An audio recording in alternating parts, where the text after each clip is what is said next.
COTA has been the home for Formula One for a few years now, and while it has now been permanently associated with the top end of open wheel racing, it's not just the high downforce monsters that you can expect to see here on iRacing. Today, we step back in time a little bit to when downforce was seen as the enemy and safety was an afterthought. It's time for a little vintage flavor as we get ready to watch round 10 of the Lotus 49 World Cup, and you'll see it all live here on the Global Sim Racing channel. Hi, I'm Joe Peak, and with me in the booth is Sean Ambrose. Behind the scenes is our director, the Dr. Amjad Yaman, and he's using cameras provided by Dougie Beard.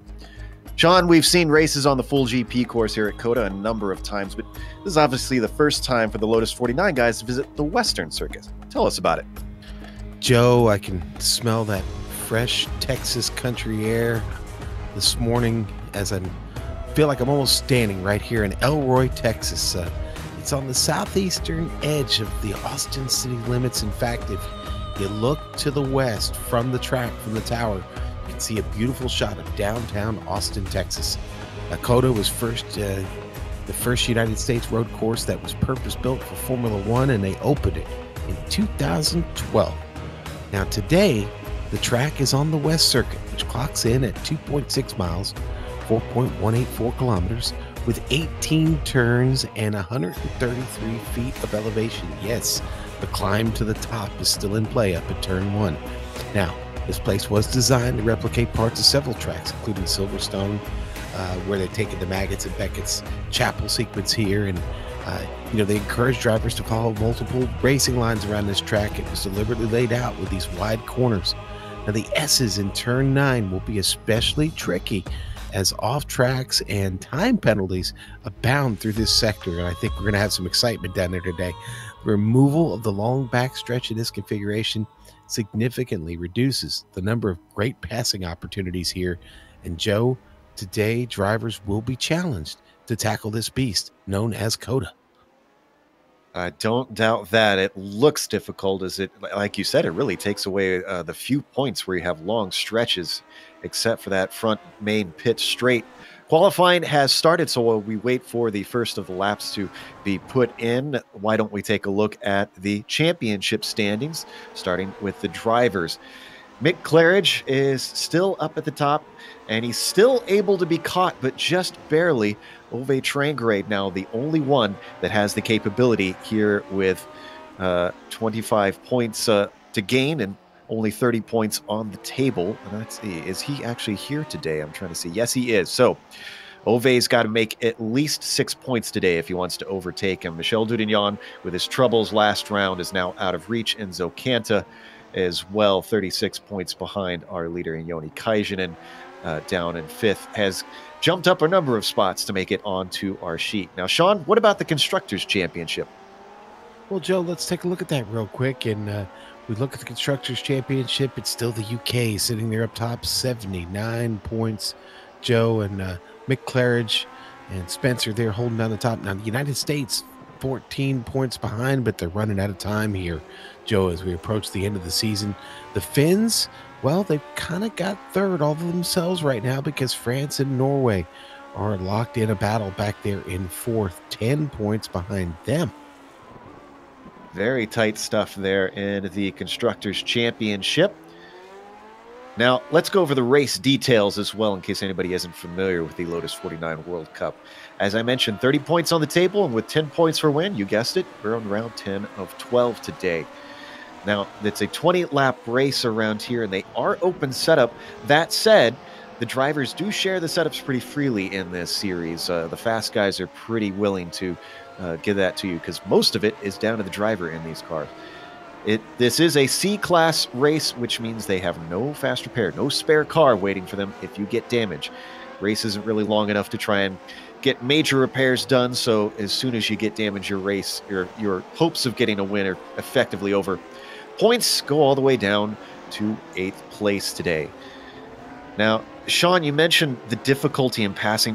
Where are there good places to try and overtake around here now that they've shortened it? Well, okay, so let's get the obvious out of the way, okay? Out of turn 18, up the front straightaway across that start-finish line on the race to the top, there in turn 1, there are multiple lines for turn 1. So a great opportunity to get some passing done up that straight into turn 1.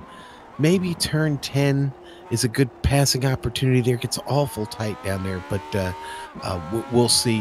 Like I said, turn 18. The danger zone, though, in particular, like I tried to mention when we were talking about the track a moment ago, in practice, it's a real struggle. Getting into turn 7, that's where the track cuts off, where you don't go down into the back section of the course, and this officially becomes the West Circuit.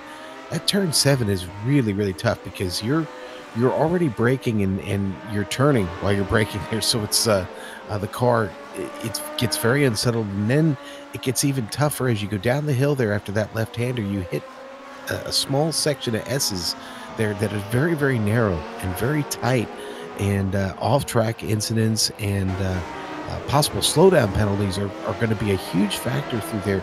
It's like I tried to explain to you before the race. It's kind of like threading a needle, Joe. And if you don't thread it just right, you're going to get bit. Now, you can see the fastest lap right now goes to Ove Trangrade, so he is on the pole. Enzo Canta is giving him a run for his money. He's about 3/10 back. And and Michael Morrison actually just went into second just now. Great lap from Michael Morrison to just eke out less than a 10th faster than Canta to get onto the front row. We still are waiting on the first-time lap from Michel Dudignon, however. We know he is typically fast, and he's actually coming to the line now. So let's see what he does as he crosses that timing line. And he puts it on the pole, but by only a 10th, Sean. It is absolutely going to be a race if it stays this close. Yeah, what an opening lap there by Dudignon. Now, I'll admit he was fast in traffic, and you talked about drivers sharing sets. Well, Dudignon's one of them. He shared his set just a couple of days ago for everybody to take a crack at. So, yeah, a great opening lap, and who knows, maybe he'll go better on the second one. So far, so good. He's keeping it really nice and tidy.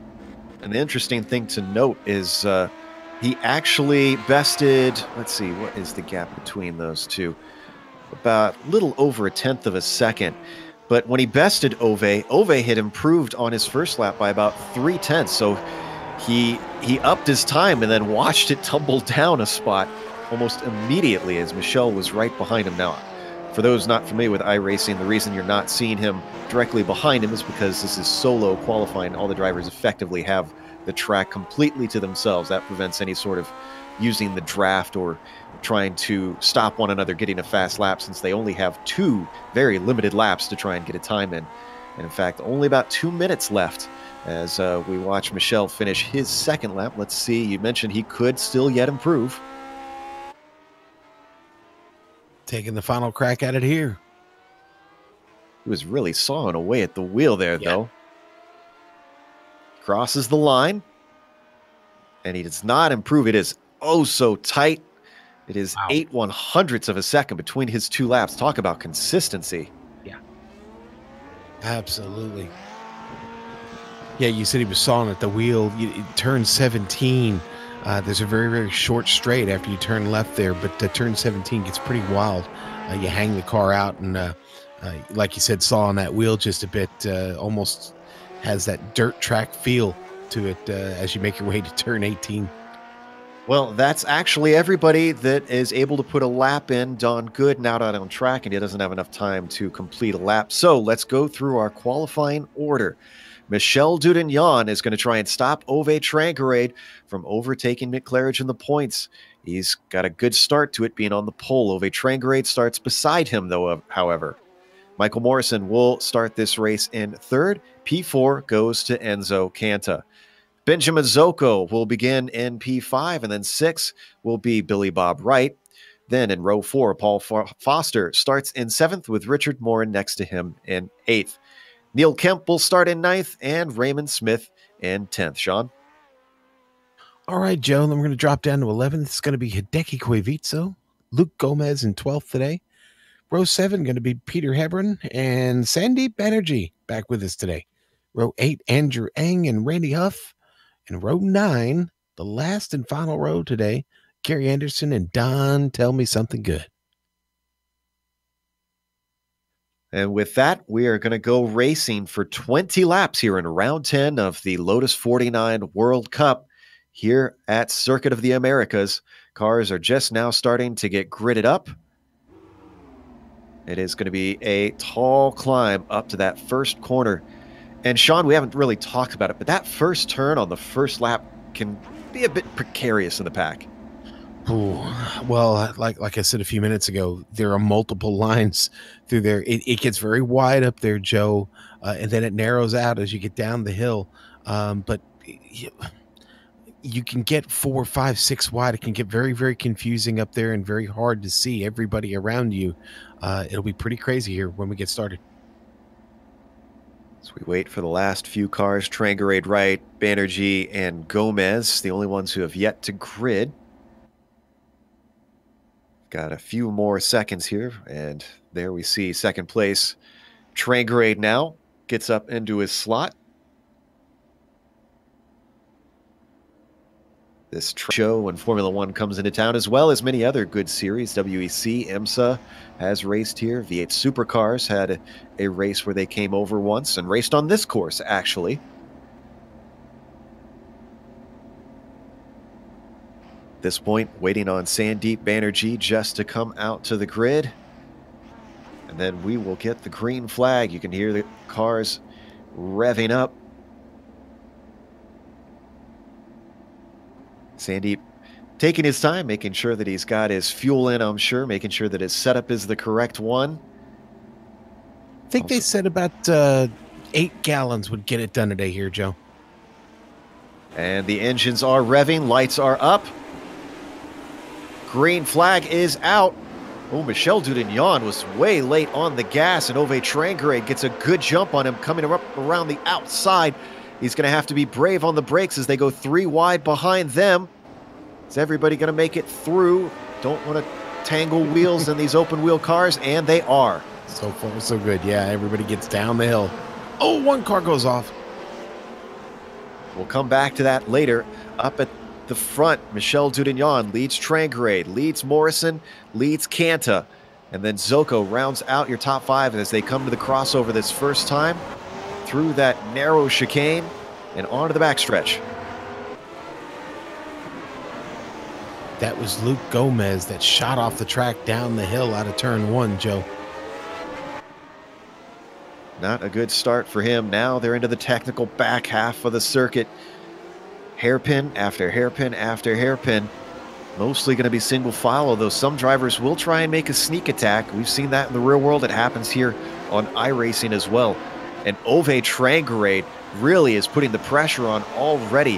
If you look at the gap between them, only 2.5 tenths between first and second as we come to complete the first lap.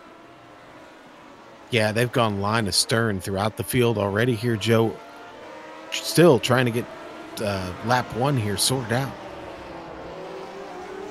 They're going to cross the timing line now. It's this early one. That's where they're going to finish there. Even though the starting line is a little bit farther down, they're crossing that starting line now. So watch out for that. They don't have a run to the line. It's very short before they complete the race. And a big slide for Trangarade coming through the first corner. It's going to cost some time. Canta's around. What happened here? Well, it looks like Michael Morrison went deep into the corner. That caught out Canta, and he was trying to avoid him on the exit. We're going to see the Italian just get on the brakes hard and cannot keep it out of the number 7. Canta does a good job of recovering, though, Joe. Gets the car back in the right direction. He's still moving here. That sends him way down to 8th, though. Canta with early troubles. We got the replay on the screen right now from the opening of the race, and this is Luke Gomez heading down the hill after turn 1. He had some sort of a hardware failure, it looks like. That car just yanked left on him and goes up and over, and he's already gone from the race there, unfortunately. Yeah, unfortunately making use of the roll bar as he was stuck upside down, and that is an immediate tow. Meanwhile, Trangarade has not let that slide bother him because he is back on the gearbox of Dudignon once again. And we can't stress enough, the big story in this development is Trangarade is now the only driver that can overtake Mick Claridge, who is not here and will not be here for the remainder of the season due to real-world issues that he has to deal with, unfortunately.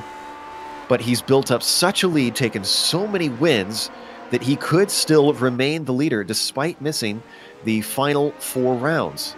Well, Morris and Zoko having a really good battle going here out of turn 1. Zoko taking over that third spot, dropping Morrison to 4th there, Joe. It was a pretty good move. We got a replay of it. Let's take a look real quick. Yeah, in fact, he wasn't terribly good on the brakes up into the corner, but you're going to see that Morrison gives him such a wide berth that the number 4 is just able to slip on through anyways. So moves Zoko into a podium spot. He's not out of the woods yet, though. Oh, and way off the apex, coming through the hairpin at the end of the backstretch. Joe, I have an update on Mick Claridge. Yes? Says he hopes to be back for the last 2 races of the season. Oh, the plot thickens. It does, yes it does. Well, breaking news. In that case, Ove has got to really make hay now. And he's got to get this win while he can.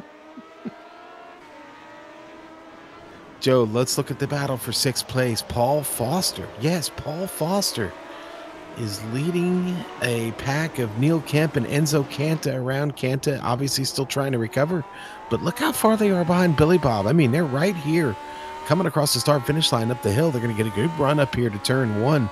I think that the game is on. I find it interesting how tight the pack has been staying. We've got only about 8 seconds from the leader all the way down to 8th place, which is Enzo Canta, which means that Dudagnan has not really got the pace to stretch away from these guys, or if he does, he's not using it.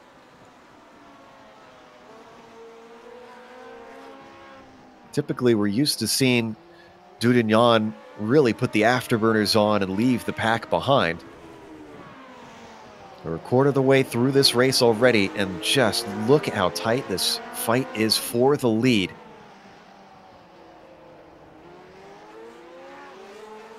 Canta and Kemp battling it back and forth back here. Ooh, and actually, I think that's Kemp and Foster that were in a fight there. Kemp had a look at Foster down into 11, but couldn't do anything with it.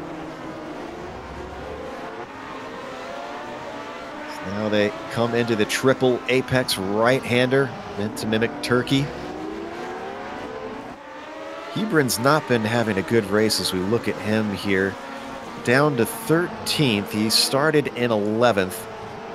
He's got to have to try and get himself, collect his thoughts, and get back into this race.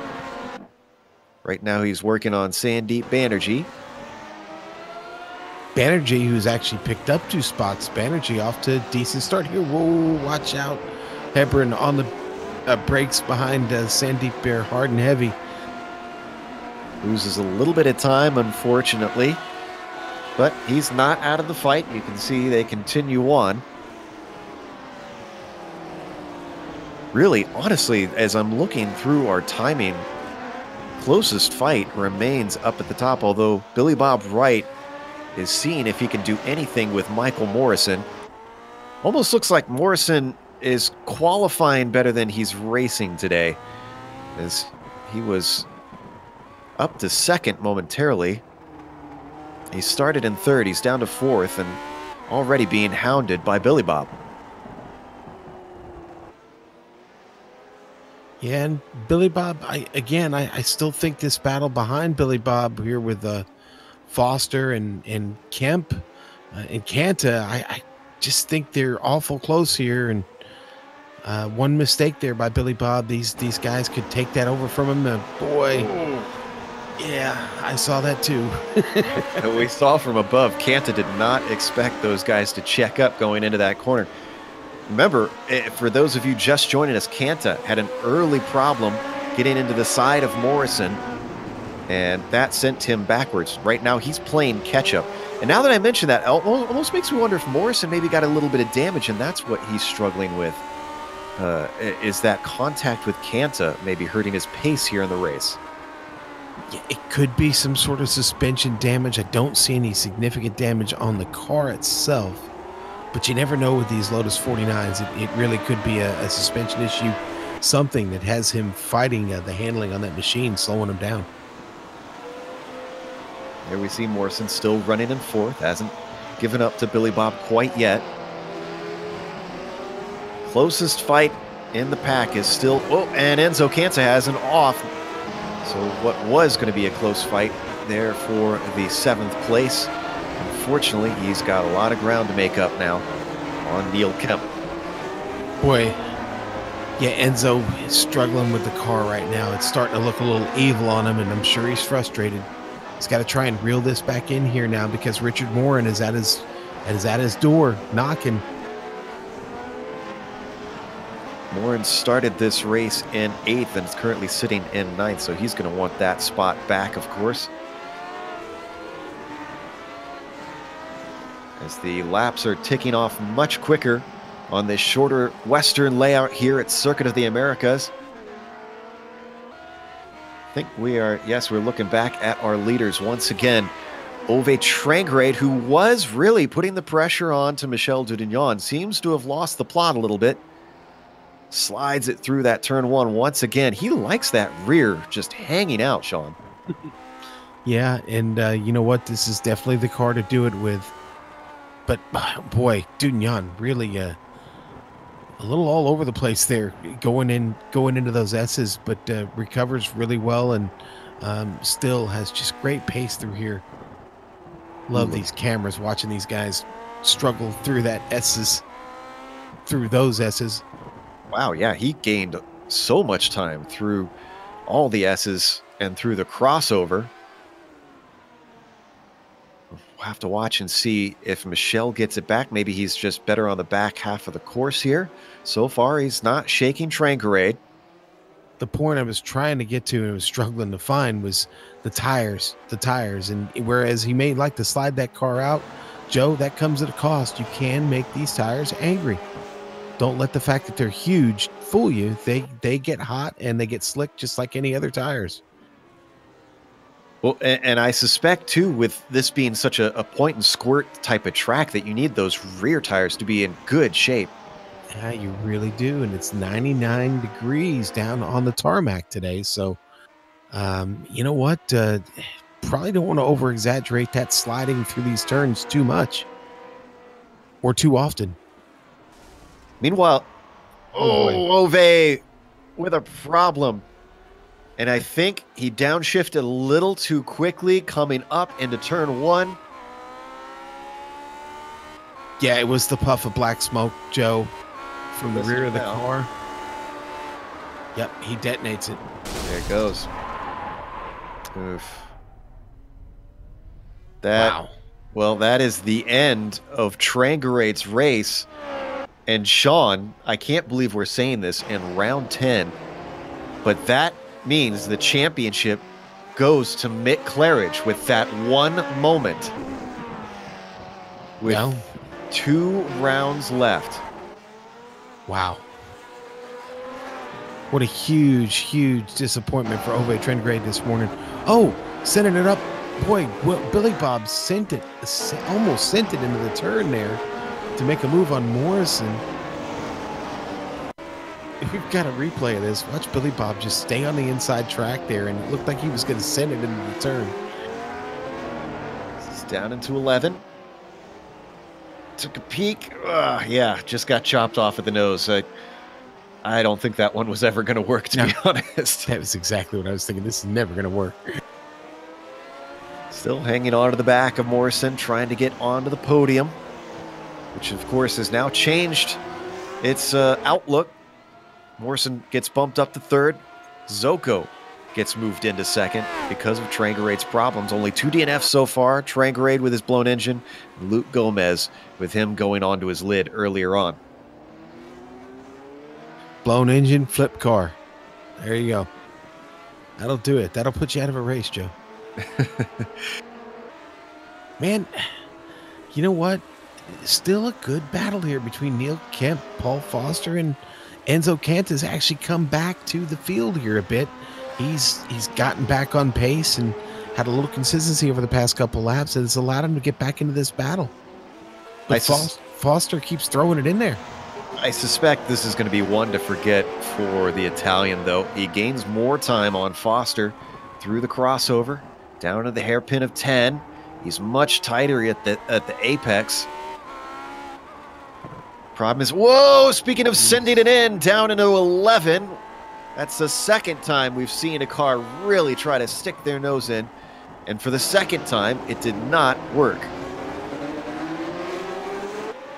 Enzo Canta starting to look a little bit desperate here, Sean. He's still got a lot of racing left to go, though. I feel like he needs to be more patient. I think a sprinkle of patience here would be wise. As you said, there is plenty left to go. Getting all over that gearbox. Let's hold on this for just a little bit longer. We've got another battle brewing down in 13th. Maybe we'll see it go up into the first corner with the way that Enzo has been trying it just about everywhere. And already you see him look way to the inside with that defensive move from Paul Foster. And it's not going to go off, unfortunately. So let's go jump back to 13th. See this fight between Randy Huff and Don Good. And Huff. Well, okay, let's go back to the Canta battle here real quick. Canta just keeps teasing us.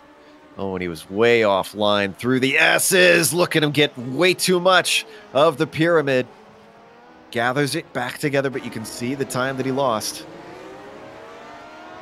Okay, now we'll venture back to the battle for 13th place. Randy Huff owns it right now. Don Good trying to take it away. Don's presented the car a couple of times to no avail here, Joe. Huff looking safe as they weave through the crossover onto the back tip of the back stretch. And still not able to do anything good. Started this race in 18th. He's moved up to 14th. Some of that is due to attrition. Others of that has just been good pace. I'd say considering where Don started, back of the field, looking at that race car, he has done a great job to put himself where he is right now. And Randy Huff right in front of him and Peter Hebron only just under 4 seconds ahead of him. I'd say anything's possible here for him at this point. So, and again, this is a battle for 13th out there. 18 cars started this race. Relatively decent showing for what is a very unusual track. Of course, this series is mimicking the Skip Barber season. Exactly, they're racing the exact same tracks every week, and they're holding a dual championship where they combine the points for each to see who's best at both cars to try and encourage participation in each series. A little bit more for the 49s, of course, as these Skippies are quite healthy. Man, another blast up that inside track there by Billy Bob. Oh, and we missed the pass with Canta on Foster finally. Kidding. Just recently. It was down into 10. A bad exit out of the crossover. You're going to see it here from Foster, and he knows it. He just gives up the ghost, holds off to the outside, lets Canta have the apex. Well, I'm glad we have replay, Joe, because I hate that we missed it after putting so much time and attention on it. And boy, but great job there by them working together and doing some good, clean racing back there, Joe.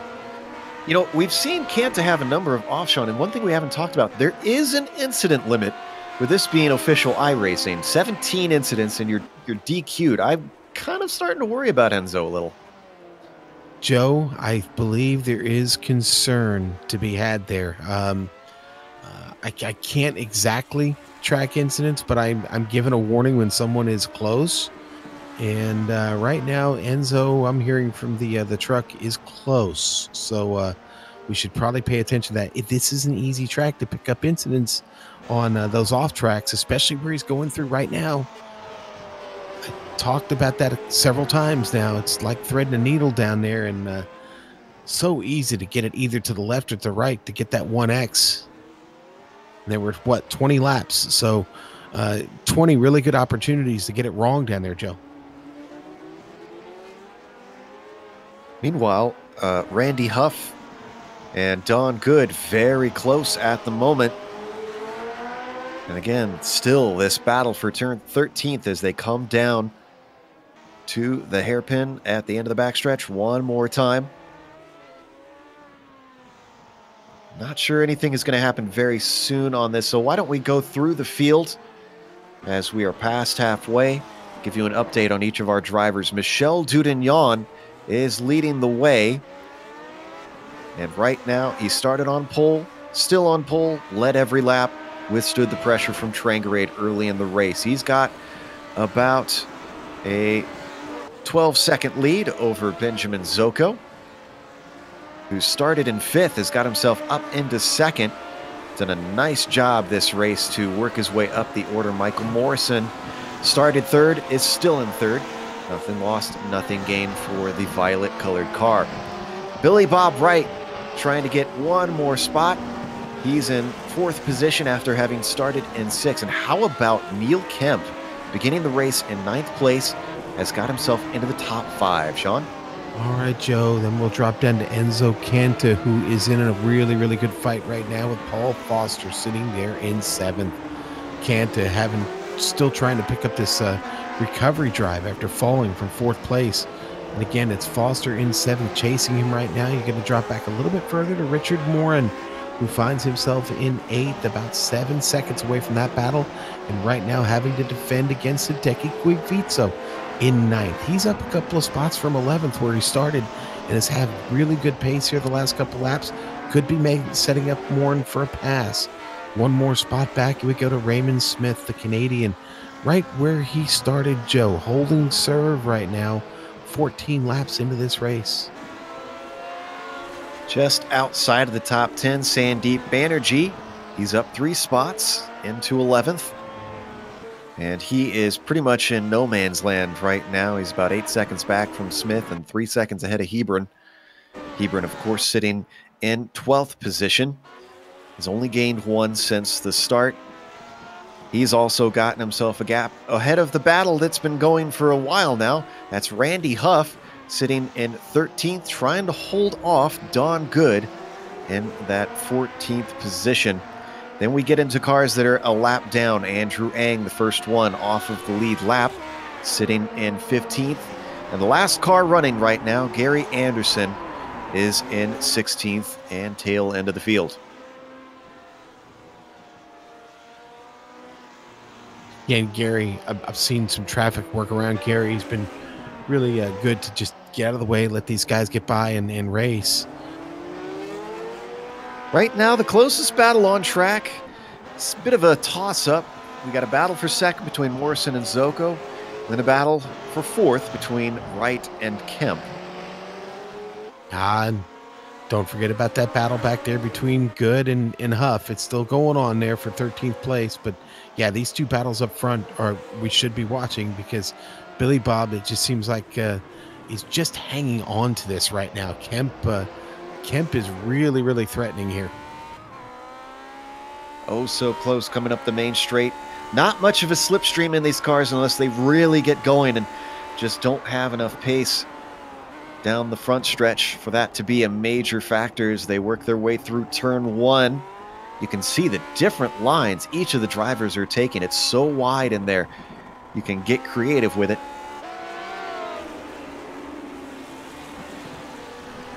You know, Sean, I almost feel like we need to...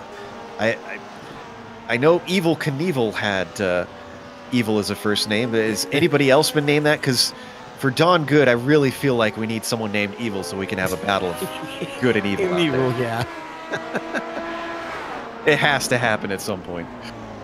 I couldn't agree with you more. Yeah, we're gonna have to search, do an iRacing search, see if we can entice someone named Evil to join this series. I was gonna say, Peanut Gallery, let us know if there's anybody on iRacing with the name Evil, first or last. It'll either works for me. Meanwhile, as we watch this battle for 2nd, Benjamin Zocco, the Australian, holding off Michael Morrison from Ohio. They've got 6 more laps here.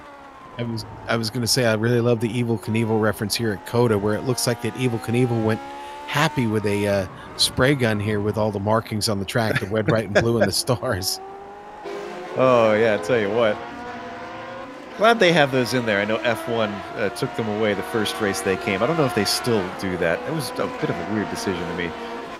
Coming up to the first corner, though.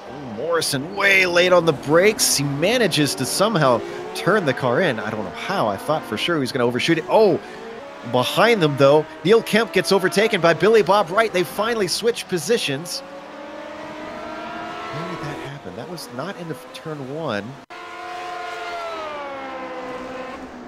Let's see. Wright's been ahead of him for a while, Sean. Do you know where this actually took place? This was actually a while ago, it looks like. Yeah, it was, and I missed it too. I'm trying to recover it here. Give me a second. Well, while he's looking for that, we can't forget about the battle for second. Coming up on traffic, Andrew Ang pulling off to the side. For those wondering about that almost neon-looking pinkish purple violet, as it's called, on Michael Morrison's car, that is actually one of the official country colors, like they used to run back in the 50s and 60s on these cars, before liveries, sponsored liveries were a thing. Apparently, Egypt's official racing colors are violet. And that was after we made a joke on air that Morrison found that. We said, you know, is there a pink nation's color out there? Well, this is pretty close. And, well, it was so popular with the fans and with us, Morrison decided, I'll just keep it. That color reminds me of Easter. It does. It looks like an Easter egg color. Very long, skinny Easter egg. Yeah. Put like a pastel blue and a pastel yellow next to it, and we're just like perfect. Well, he's got a couple months. Michael, you heard it here first. Come the race closest to Easter, we want to see a Easter egg themed livery on that car. So Benjamin Zocco working his way through the S's on the crossover, starting to pull away now from Morrison. Got his legs under him, it looks like.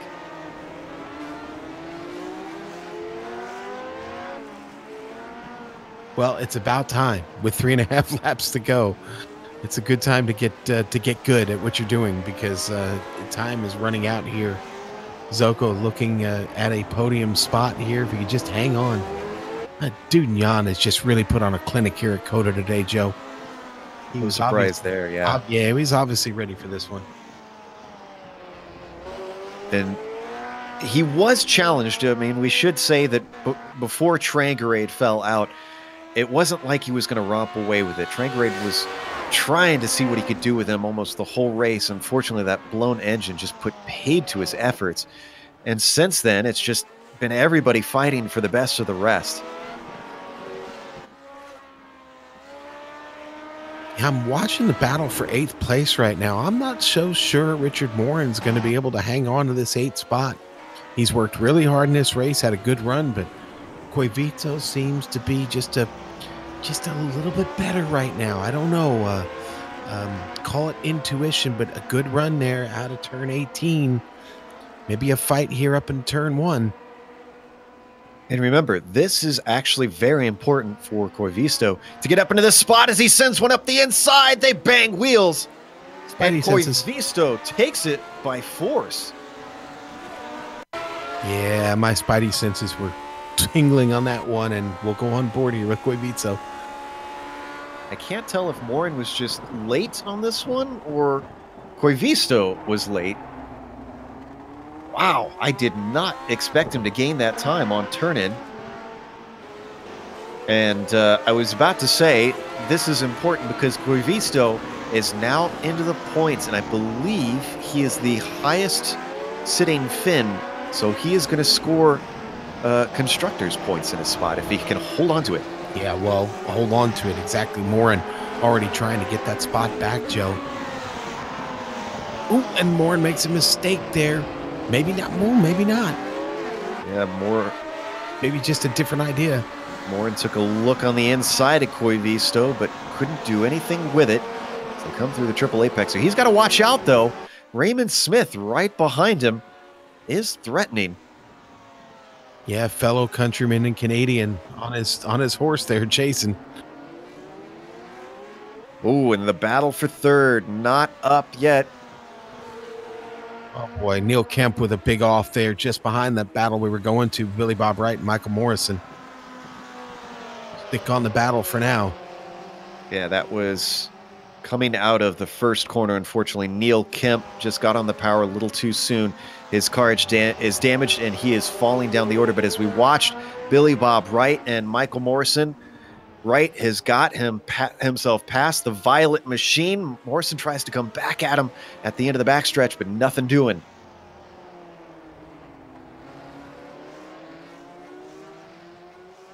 I really suspect that Morrison is struggling with a little bit of damage on that car. Yeah, well, he has some visible nose damage on it now. I know early in this race we suspected maybe some suspension damage. It seems like he's been fighting the car most of the race. He's going to get one more shot at Billy Bob here as they'll come around and take the white flag. Great run from Billy Bob, going from 6th to 3rd as the white flag comes out. Has to hold on for one more lap. As they come down the front stretch, Billy Bob just skitters away up into the first corner. Morrison is nowhere to be seen.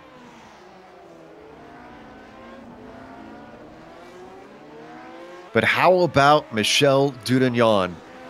He's got the number 1 on his car, and even though he can't take the championship anymore, he is still going to show that he is a fast driver here today. Has to wonder what could have been if he showed up at a few more races over the course of this season. Him missing out on a few here and there robbed him of opportunities. He could have maybe scored some points and done a little bit more to try and give himself an opportunity to beat Mick Claridge to the championship. But then Dudagnon took it last season, so he already knows that he's fast. Doesn't have to prove himself there, doesn't have to prove himself today, but he does anyways. As the Frenchman comes around the final corner and to the line, Michel Dudagnon is going to take the win in round 10 here at Circuit of the Americas. Looks like Zoko is going to take second clean. The battle for third continues, but I just don't think Morrison's got anything left to get him here as they get to turn 18 and make that left turn. Looks like Billy Bob's going to be able to hold it together here, Joe. A great podium from the Floridian. That is a fantastic drive, if you ask me. Poor Enzo Canta, the best he was able to recover was 5th. He did start in 4th, so it wasn't a huge loss, but could have been oh so much higher. Here comes Coivito, turn 18 now. Morin right behind him, one last stab at it. No, give it to Coivito, going to get 7th place. Morin going to wind up with an 8th spot there. Nice, 2 points for Coivito on the board for the Finnish contingent. And Billy Bob Wright asking, can you be disqualified after the race ends? He must have been close on incident points. Yeah, he probably was, but no, I think if I remember correctly, Joe, once you've crossed the checkered flag, there's actually no DQ. Okay. All right, let's take a look at what happened to Kemp that robbed him of a top 5 here. This is coming out of turn 1. California driver. As he comes, all right, this is exiting the final corner here that we're watching. And up into the braking of the first corner, there you can see the action up ahead of him. That was Billy Bob passing Michael Morrison. Wow, oh wow, that car snapped in a hurry.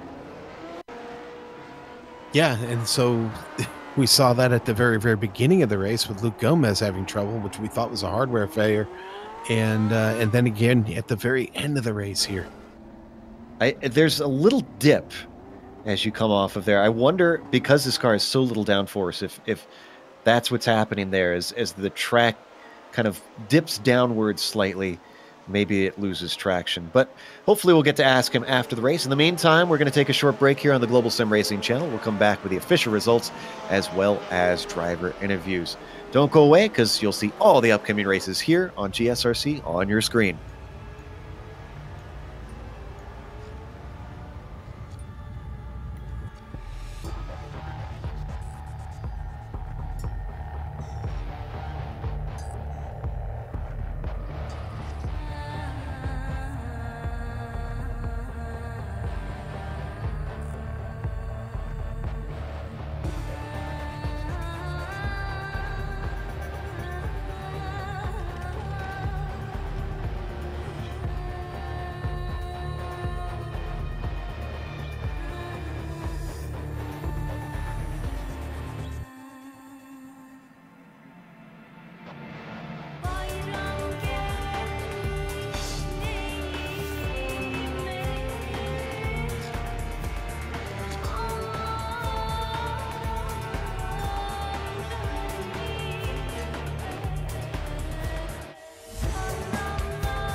Welcome back to Circuit of the Americas, where we just watched round 10 of the Lotus 49 World Cup, and we believe the championship has been decided with this result now in.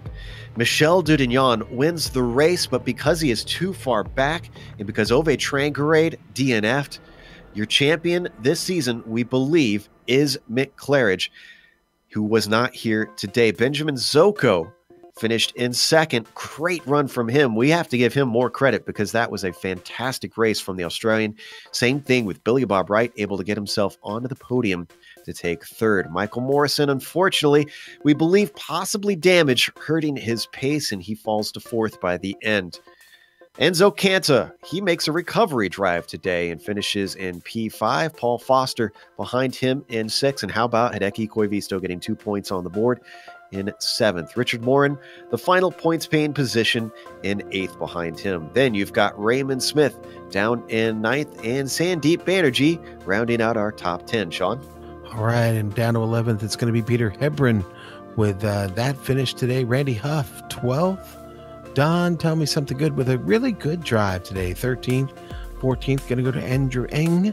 Gary Anderson in 15th.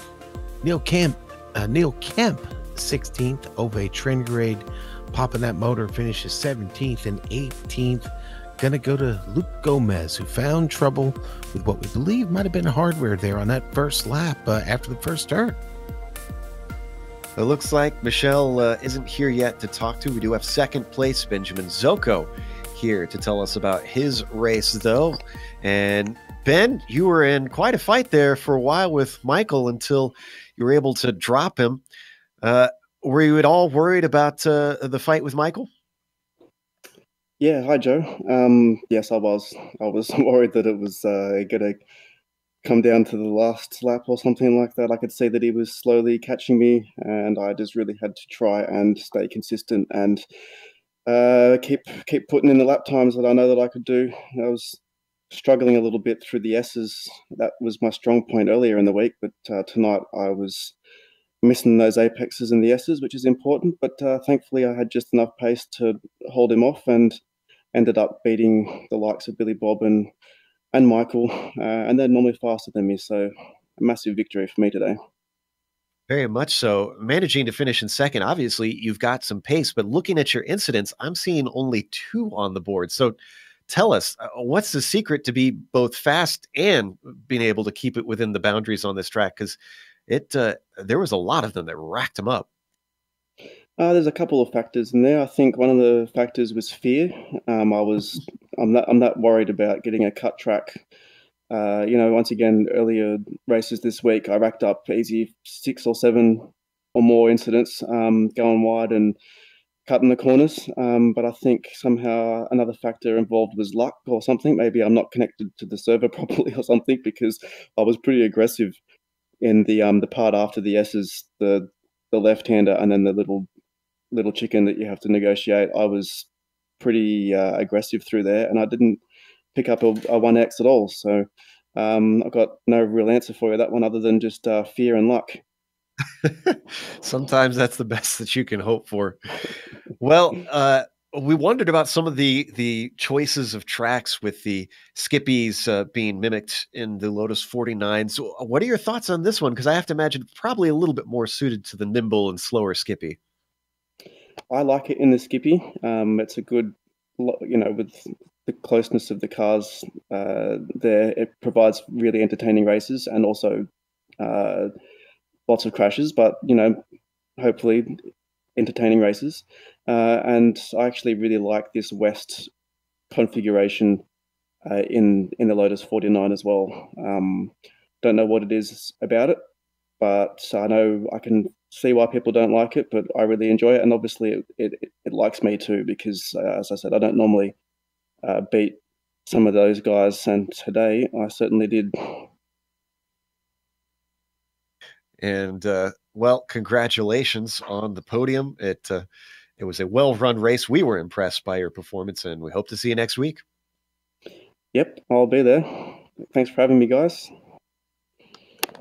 That was Benjamin Zoko, second place finisher. Sounds like Sean has caught up to Billy Bob, who I have to imagine with his results probably has at least a little bit of fond feelings for this track. Billy Bob, another race, another podium finish. How you feeling, buddy? Shocked actually, because I hate this place. I hate it on the big track, and I hate this little track. I mean, Okay, if I was in a come on, easy if I on was my in home a track. sorry, man, but if I was in a go-kart, this track would be fun. But in the 49, it's just painful. And I was actually shocked that I did as well as I did. I got to thank Michelle because I didn't put in any practice, and I went into one session for a short session, and he shared his set, and that's the only thing that got me around this place. So, really shocking race for me. Well, a really good one. We saw you be a little bold there a couple times where you just sent it into the turn, coming out of turn 10 and up into turn 11 there, taking that inside track. Thought you were going to be a little bit more daring there and maybe actually try and take it a couple times there. Well, I was just trying to rattle Michael, and I was just hoping that I didn't overshoot my braking point, because I tried that braking in some of my practice sessions just because I thought, that you have to go wide there to be quick. And so if there's a place you can pass other than turn one, that's a good one. And didn't work out. Apparently he had, I talked to him after the race, and he said something about he almost crashed, and that's why he slowed up there at the end, and I was able to get by him. But yeah, I mean, I was hoping that he would, get rattled by that and make a big mistake, and I would get underneath him on the other side, but didn't work out like that. But hey, third, I'm happy. I'm thrilled, actually. Well, hey, listen, lots going on there in Florida today. With you've got the Busch race, well, the Busch race, not Busch, the Xfinity race at Daytona, and then followed by the Daytona 500 tomorrow. I'm sure you'll be busy, maybe taking in a little bit of that action. Yeah, actually, to be perfectly honest, I'm a little hungover this morning because last night in the truck race, two of the guys that raced in my karting series were in the truck race, Dalton Sargent and Austin Self. And so it was really cool to see those guys out there banging around in the trucks, and me and some friends were throwing a few back, having some fun watching that. So I almost didn't make it because I forgot to set my alarm, and I woke up at like 5 minutes to 7. Wonderful. So anyway, my hangover races seem to work out pretty good. It's amazing, actually. Well, we thank you for taking time out from your hangover to finish on the podium today. We'll see you next week in Montreal, buddy. Looking forward to that one. I like that track. So thanks for a great broadcast. I'm looking forward to seeing it again, guys. We'll talk to you soon. All right, Joe, and that was Billy Bob Wright, and I believe you have caught up with Mr. Michael Morrison real quick here. Yeah, I have to imagine the champagne maybe helps with the hangover a little bit, but we're talking to Michael Morrison, who finishes in fourth today. Michael, you had a little contact early on, and we couldn't help but wonder the whole race long, did you get any damage from that? Was your handling affected? Oh, bad. Yeah. I feel bad for Enzo. He's up there waiting. I think he's been here longer than any of us except for Billy Bob. And every time I'm in a race with him, things seem to happen to him. And they seem to be tangentially related to me. So, yeah, I feel bad that I had impact on Enzo's race that way after I overshot turn one. But no, that didn't give me any damage. What possibly gave me damage was lap 18, where I hit one of the curbs in the S's, and I think I had one of my best saves of my iRacing career to keep it from not spinning. But I just spent so much time calming myself down, and I just gave a perfect opportunity for Billy Bob to just send it right into turn one. And I think I lost 8 attempts before I even started making the turn in. So I was really off my game at that point, whether it was damage or just I suck up. Yeah, and we're used to seeing maybe a little bit of the opposite from you, where qualifying isn't so good, but at race pace, you tend to show decently well. Do you consider yourself stronger as a qualifier here at this short course, or is that not really a factor in your mind? I have no idea. I just took all the feel out of it, and all of a sudden I was beating 6/10 off my previous optimal time. Not even 6/10, it's more like 4, but 6/10 off my best lap. How about that? In near identical conditions. So have no idea where the time came from. I was expecting to qualify 4 tenths slower than that. Well, as racers, we take it wherever we can get it. Commiserations on missing out on the podium, but 4th place still a good points all today. Congratulations. Yep, thank you. That was Michael Morrison, 4th place finisher. And we have the last of our top 5, Enzo Canta, ready to talk to Sean. Enzo, a top 5 finish for you. It was a tough race, though. You really had to fight to get back to 5th place, didn't you? Yeah, hi guys. It was a very, very hard race, but I'm very happy for this 5th place, because after what happened in the first laps, I was thinking in my mind that it will be very, very difficult to finish in the top 10. I did not a really fast qualifying, but I was happy for the 4th place. And well, I did a mistake, because Michael Morrison in front of me almost lost his car in the first corner, and that scared me a little bit. So I pressed a little too much on the brakes, and I almost lost the car too. And when I was trying to recover it, I did a mistake, and I hit it, and so I apologize with him, because it was completely my mistake. Unfortunately, my front suspension was a bit damaged. The steer was right, but the compression of the springs were not sincere. So every time I tried to brake hard, the car was not well balanced, and it was very difficult to push in order to recover the position. I was managing to recover all 4 positions. I could do it, but I did another mistake going so long in an hairpin, so I lost another time. And the other matter was that I had 15 off tracks with 10 laps to go in this track. I was almost dead. So then in the last 3 laps, I had only one off track I could do. So I was lucky, because someone broke his engine like over, and Neil did a mistake in the penultimate lap going into the wall. So, but I think I deserve this 5th place, because my pace was almost as the first, apart from Michel, because he's from another planet.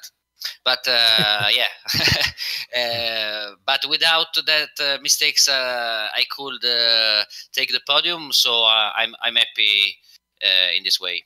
All right, Enzo, and we're very happy for you. We'll see you in Montreal next week, my friend. Congratulations. Have a great day. Thank you. You too. Thank you. All right, Joe, and that was Enzo Canta, our 5th place finisher today. And boy, what a great race here from Coda today, regardless of how Billy Bob Wright actually thinks about it. This is a beautiful track located in Central Texas. Come on down and visit anytime. Well, it looks beautiful from up above there, so I'll give you that.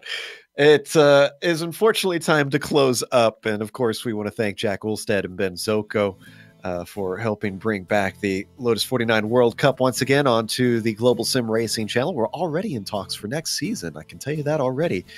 So look for this to be most likely back again for another season here on GSRC. Thanks to the companies that provide the software and hardware for our broadcast. They're listed here on your screen. Additional thanks to Eric Ekholm and Casey Lalonde, who provide our wonderful music. See the screen for how to get a hold of more of their great work. Also, thanks to the team today, Sean, Amjad, and Dougie. If you'd like to find out more about GSRC, including upcoming races, you can find it at globalsimracingchannel.com, or you can check out our social media on Twitter at GSR Channel or Facebook at /Global Sim Racing Channel. The next race, as mentioned, we are going to Montreal, punishing place out there. That is going to be Saturday, February 24th at 8:30 a.m. Eastern. We also have upcoming races for other series listed on the screen, so check those out and mark them down on your calendar. However, until next time, race clean, race hard, and we'll see you on the track.